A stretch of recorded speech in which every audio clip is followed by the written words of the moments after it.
राम। जगत सच्चिदानंद रूप ब्रह्म का पूर्ण मात्र ऐसी भावना की जाए तो पहले प्रसिद्ध दुखादि का वेदन कैसे हो सकेगा भला। कुटस्थ द्वितीय निराकार से कैसे किसको दुख का बोध होगा। कोई द्वितीय हो और कोई दुख का निमित्त हो तभी तो दुख का संभव है। जब एकमात्र आनंद चिराकाश है तब दुख बोध की क्या कथा है। अर्थात यद्यपि जगत पूर्वोक्त रीति से दुखमय ही है यद्यपि तथापि यह नियति से आनंद चिदाकाश का फूरण मात्र ही है। यो उसकी भावना करने से उसके वास्तविक स्वरूप का दर्शन होने पर भ्रांति से कल्पित दुख रूपता तथा उसकी दर्शन दृष्टि दर्शक आदि त्रिपुटी की शांति हो जाती है। देहात्मवादी भी यदि ऐसी भावना करे तो उनकी भी मुक्ति हो सकती है। जगच्चिद व्योम कथना मात्र में वेदी भाविते। जगच्चिद व्योम कथन मात्र में वेदी भाविते। तत्कथम वेदनम व्योमना बोधकस्य कुतो भवेत्। जगत चिद व्योम कथन मात्र में वेदी भाविते। तत्कथम वेदनम व्योमना बोधकस्य कुतो भवेत्। उक्तार्थमे तत्र का मोह का शोका एकत्वम अनुपस्थित तत्व ज्ञानावस्था में अद्वैत को देख रहे पुरुष को कौन मोह और कौन शोक की श्रुति को अर्थात उदारित करते हैं नकांचित इत्यादि से। उक्त अर्थ में तत्र को मोह का शोक एकत्वम अनुपस्थित तत्व ज्ञानावस्था में अद्वैत को देख रहे पुरुष को कौन मोह और कौन शोक। उक्त अर्थ में तत्र का मोह का शोक एकत्वम अनुपस्थित तत्व ज्ञान अवस्था में अद्वैत को देख रहे पुरुष को कौन मोह और कौन शोक इस श्रुति को अर्थतः उदाहरित करते हैं न कानी चित इत्यादि से।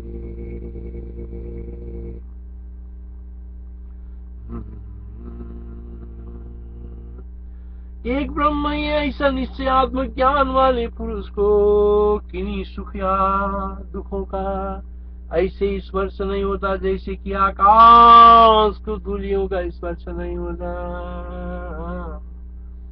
एक ब्रह्म ही है ऐसा निश्चयात्मक ज्ञान वाले पुरुषों को किन्हीं सुख या दुखों का ऐसा स्पर्श नहीं होता जैसे कि आकाश को धूलियों का स्पर्श नहीं होता। न कानी चित्प्रदावन्ति एक निश्चये संविदाम् पुंसा सुखानि दुखानि रजांसि नवसामि वा। न कानि चित्प्रदावन्ति एक निश्चये संविदाम् पुंसां सुखानि दुखानि रजांसि नवसामि वा। रजांसि नवसामि वा। एक ब्रह्म ही है इसे निश्चयात्मक ज्ञान वाले पुरुष को किन्हीं सुखों या दुखों का ऐसा स्पर्श नहीं होता जैसे कि आकाश को धूलियों का स्पर्श नहीं होता। न कानि चित्प्रदावन्ति एक निश्चये संविदाम् पुंसां सुखानि दुखानि रजांसि नवसामि वा।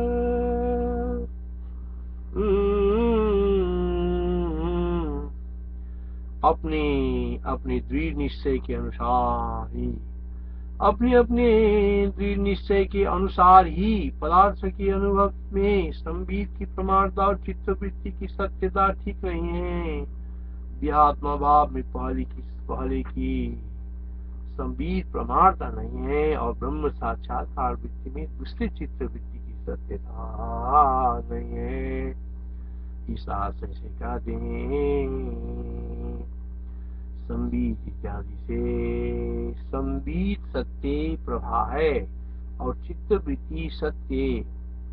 अब संबित सत्य प्रभा है और चित्तवृत्ति सत्य अबाधित है, ऐसे दोनों का नियम नहीं है, किंतु निश्चय इस तरह के सद और असद अर्थ के अनुभव में कारण होता ही है। ये अबाल विद प्रसिद्ध है, इसको कौन कैसे अपलाप कर सकता है। भाव यह कि अनुभव विरुद्ध का आश्रय लेकर अनुभव का अपलाप नहीं किया जा सकता।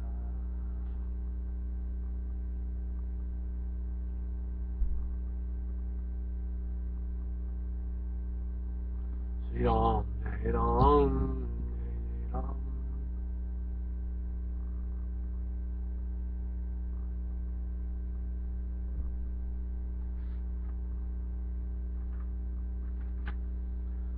संबित सत्यास्तु सत्यावान् निश्चयस्तावदीदृश आबालमेतदा संसिद्धम् केनापन्विदे जगम्। संबित सत्यास्तु सत्यावान् निश्चयस्तावदीदृश आबालमेतत् संसिद्धम् केनापन्विदे जगम्। संबित सत्य प्रमा है और चित्तवृत्ति सत्यवादी है, ऐसे दोनों का नियम नहीं है, किंतु निश्चय का इस तरह के सत और सदर्थ के अनुभव में कारण होता ही है। यह अबाध वृद्ध प्रसिद्ध है, इसका कौन कैसे अपलाप कर सकता है। भाव यह कि अनुभव विरुद्ध का आश्रय लेकर अनुभव का अपलाप नहीं किया जा सकता। भाव यह कि अनुभव विरुद्ध का आश्रय लेकर अनुभव का अपलाप नहीं किया जा। संबित सत्य प्रवाह है और चित्त वृत्ति सत्य अबाधित है, ऐसा दोनों का नियम नहीं है, किंतु निश्चय इस तरह के सत और असत अर्थ के अनुभव में कारण होता ही है। ये आबाल वृद्ध प्रसिद्ध है, इसका कौन कैसे अपलाप कर सकता है। भाव यह कि अनुभव विरुद्ध का आश्रय लेकर अनुभव का अपलाप नहीं किया जा सकता।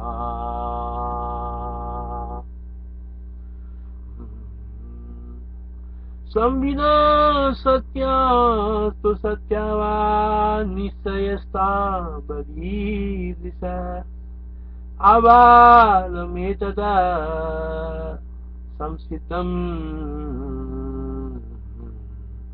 केनापन्विदे जगम्।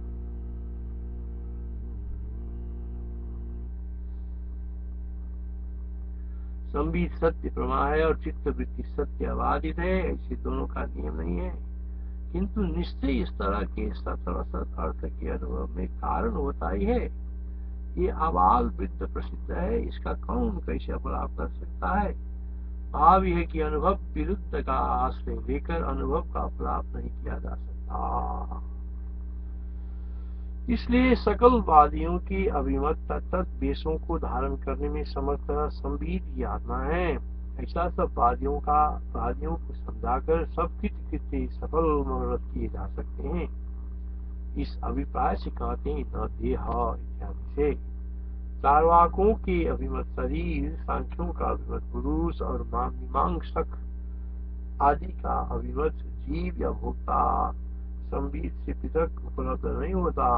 अतः सब आदियों की कल्पना स्थान देह आदि संबित है। अतः सब आदियों की कल्पना स्थान देह आदि संबित है। वो संबित जैसा अनुभव करती है वैसा ही जगत हो जाता है। न देह पुरुषो वापि जीवन्यो बलभ्यते न देह पुरुषो वापि जीवन्योपलभ्यते संबित सर्वमिदं सातु यथा व्यक्ति तथा जगत। वो संबित सत्य हो अथवा असत्य हो, उसे केवल अपनी कल्पना द्वारा पृथ्वी आदि कारणों को अपेक्षा करके नहीं, ऐसी देह का अनुभव होता है जैसे स्वप्न में, पाताल में, आकाश में, जल में और स्वर्ग में केवल कल्पना से ही देह का अनुभव होता है। वो संबित सत्य हो अथवा असत्य हो, उसे केवल अपनी कल्पना द्वारा पृथ्वी आदि कारणों की अपेक्षा करके नहीं, ऐसी देह की अनुभव होता है, ऐसी देह का अनुभव होता है जैसे स्वप्न में, पाताल में, आकाश में, जल में और स्वर्ग में केवल कल्पना से देह का अनुभव होता है। सा सत्या पिता सत्या तदा देवोऽनुभूयते, सा सत्याप्यथवा सत्या तदा देवोऽनुभूयते। स्वातन्त्र्येण यदा स्वप्ने पाताले के जले दिवि। संबित चाहे सत्य हो चाहे असत्य हो, संबित मात्र ही आत्मा है। उक्त संबित मात्र आत्मा जिस प्रकार के निश्चय वाला होता है, वो सत्य उसकी क्रिया व्यवहार क्रिया में समर्थ होता है, इसमें कहीं भी संदेह नहीं है। संबित चाहे सत्य हो चाहे असत्य हो, संबित मात्र ही आत्मा है। उक्त संबित मात्र आत्मा जिस प्रकार के निश्चय वाला होता है, वो सत्य उसकी क्रिया व्यवहार क्रिया में समर्थ होता है, इसमें तनिक भी संदेह नहीं है। संबित चाहे सत्य हो वह सत्य हो, संबित मात्र ही आत्मा है। उक्त संबित मात्र आत्मा जिस प्रकार के निश्चय वाला होता है, वह सत्य उसकी क्रिया व्यवहार किया, वो सत्य उसकी क्रिया व्यवहार किया में समर्थ होता है, इसमें तनिक भी संदेह नहीं है। संबित सत्या सत्यावा तावन्मात्र स्मृत पुमान्, स यदा निश्चयो नूनं तद सत्यमिति निश्चये। संबित सत्यास्तु सत्यावा तावन्मात्र स्मृत पुमान्, स यथा निश्चयो नूनं तदा सत्यमिति निश्चये। संबित ही जब सब वादियों के अभिमत आत्मादि के रूप से स्थित होती है, तो ऐसी परिस्थिति में सत्य होने और उसके द्वारा कल्पित पदार्थ के तत्त अभिमत अर्थ क्रिया में समर्थ होने के कारण पूर्वोक्त सकल शास्त्रों का प्रामाण्य क्षुण्ण ही रहा। ये कहते हैं प्रामाण्यम इत्यादि से। राम जय राम, जय जय राम। संबित मात्र आत्मा से ही सब शास्त्रों का प्रमाण है। संबित ही सब वादियों को अभिमत आत्मादि के रूप से स्थित होती है, तो ऐसी परिस्थिति में सत्य होने और उसके द्वारा कल्पित पदार्थ के तत्त अभिमत अर्थ क्रिया में समर्थ होने के कारण पूर्वोक्त सकल शास्त्रों का प्रामाण्य अक्षुण्ण रहा। श्री राम जय राम, जय जय राम। श्री राम जय राम, जय जय राम। ये कहते प्रामाण्यम इत्यादि से। संबित सब जब सब आदियों के अभिमत आत्मा जी के रूप से स्थित होती है, तो ऐसी परिस्थिति में सत्य होने और उसके द्वारा कल्पित पदार्थों के तत्त अभिमत अर्थ क्रिया में समर्थ होने के कारण पूर्वोक्त सकल शास्त्रों का प्रामाण्य क्षुण्ण ही रहा। ये कहते हैं प्रामाण्यम इत्यादि से। संबित मात्र आत्मा से ही सब शास्त्रों का प्रामाण्य अक्षुण्ण होता है, और ये संबित अद्वैत आत्मवाद सिद्धांत ही सब आदियों का उपजीव्य होने और पुरुषार्थ हेतु होने से सब सिद्धांतों का शिरोमणि सिद्धांत है। संबित मात्र आत्मा से ही सब शास्त्रों का प्रामाण्य क्षुण्ण होता है, और यह संबित अद्वैतात्मवाद सिद्धांत ही सब वादियों का उपजीव्य होने और पुरुषार्थ हेतु होने से सब सिद्धांतों का शिरोमणि सिद्धांत है।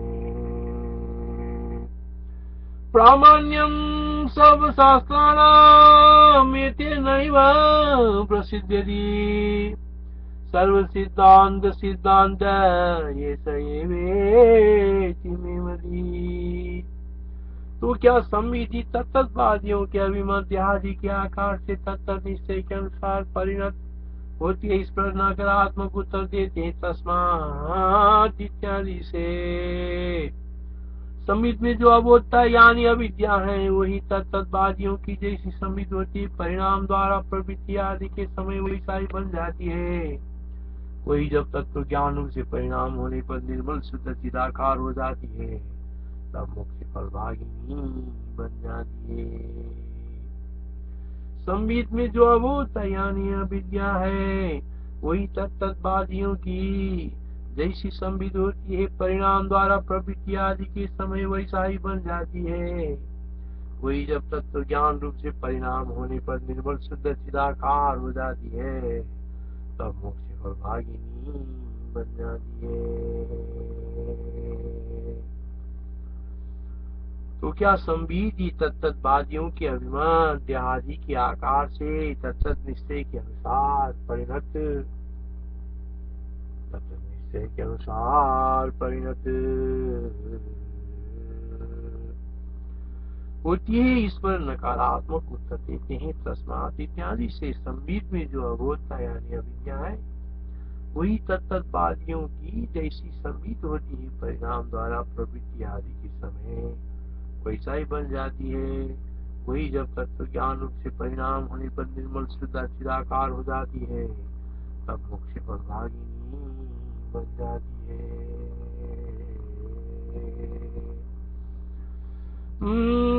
तस्माद् बोधता यास्ते यदा संवित् तदैव सा भवते खलु साकारा तदैव फलभागिनी।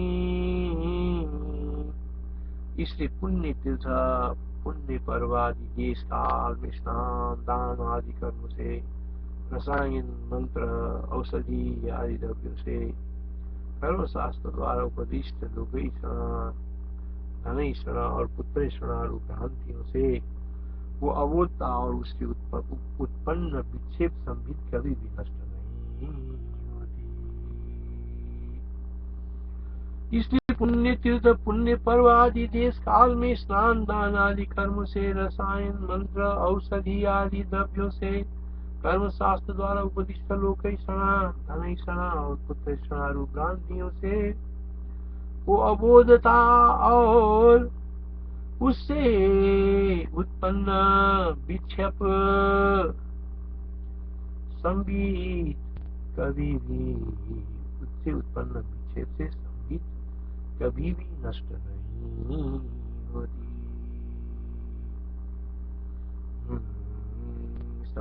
जो अबोधता यानी अविद्या है वही तत्तवादियों की जैसी संबित होती है, परिणाम द्वारा प्रवृत्ति आदि के समय वैसा ही बन जाती है। वही जब तत्व ज्ञान रूप से परिणाम होने पर निर्मल शुद्ध चिदाकार हो जाती है, तब मोक्ष फलभागिनी बन जाती है।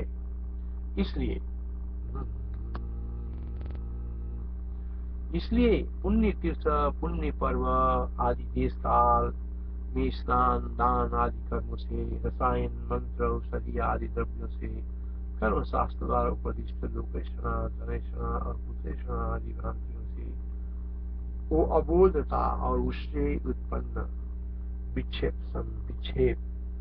से संबित कभी भी नष्ट नहीं होती।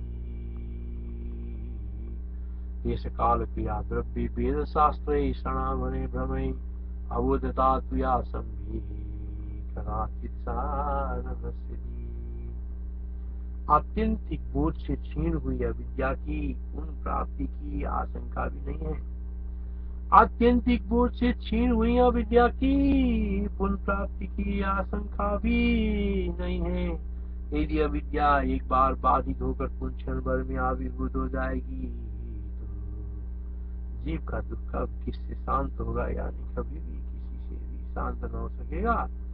आशय है कि बोध होने पर जब अविद्या छिन्न भिन्न हो चुकी, पुनः उसका आविर्भाव में कोई कारण नहीं है। और दूसरी बात यह भी है कि यदि उसका पुनः आविर्भाव माना जाए तो मोक्ष कभी होगा ही नहीं, क्योंकि जब जब ज्ञान द्वारा ये बाधित होगी पुनः उसका आविर्भाव हो जाएगा। आत्यंतिक बात से क्षीण हुई अविद्या की पुनः प्राप्ति की आशंका भी नहीं है। यदि अविद्या एक बार बाधित होकर पुनः क्षण भर में आविर्भूत हो जाएगी तो जीव का दुख अब किससे शांत होगा, यानी कभी भी किसी से भी शांत न हो सकेगा। आशय यह है कि बोध होने पर जब अविद्या छिन्न भिन्न हो चुकी पुनः उसके आविर्भाव में कोई कारण नहीं है। दूसरी बात यह भी है कि यदि उसका पुनः आविर्भाव माना जाए तो मोक्ष कभी होगा ही नहीं, क्योंकि जब जब ज्ञान द्वारा वो बाधित होगी पुनः उसका आविर्भाव हो जाएगा। आत्यंतिक बात से क्षीण हुई अविद्या की पुनः प्राप्ति की आशंका भी नहीं है। यदि अविद्या एक बार बाधित होकर पुनः क्षण भर में आविर्भूत हो जाएगी तो जीव का दुख कब किससे शांत होगा, यानी कभी भी किसी से भी शांत न हो सकेगा।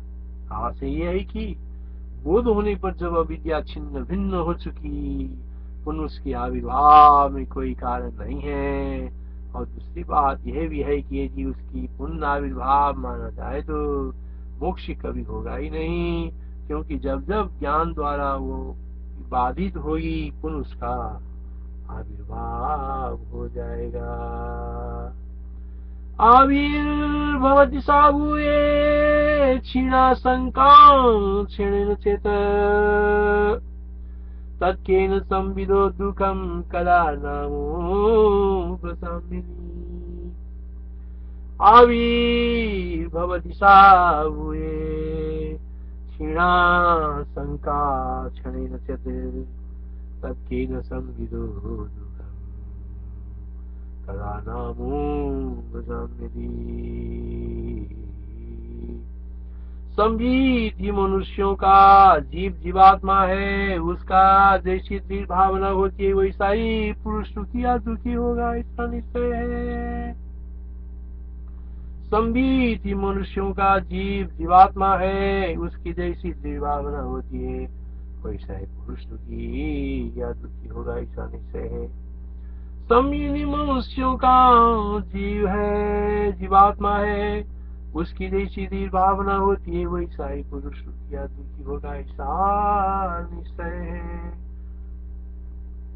संविधि मनुष्यों का जीव जीवात्मा है, संविधि मनुष्यों का जीव अर्थात जीवात्मा है, उसकी जैसी दृढ़ भावना होती है वैसा ही पुरुष सुखी या दुखी होगा, ऐसा निश्चय है।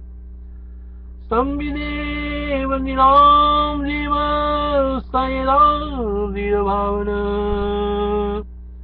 तदा सुखी वा दुखी वा भवेदित्येष सनिश्चय भवेदित्येष सनिश्चय।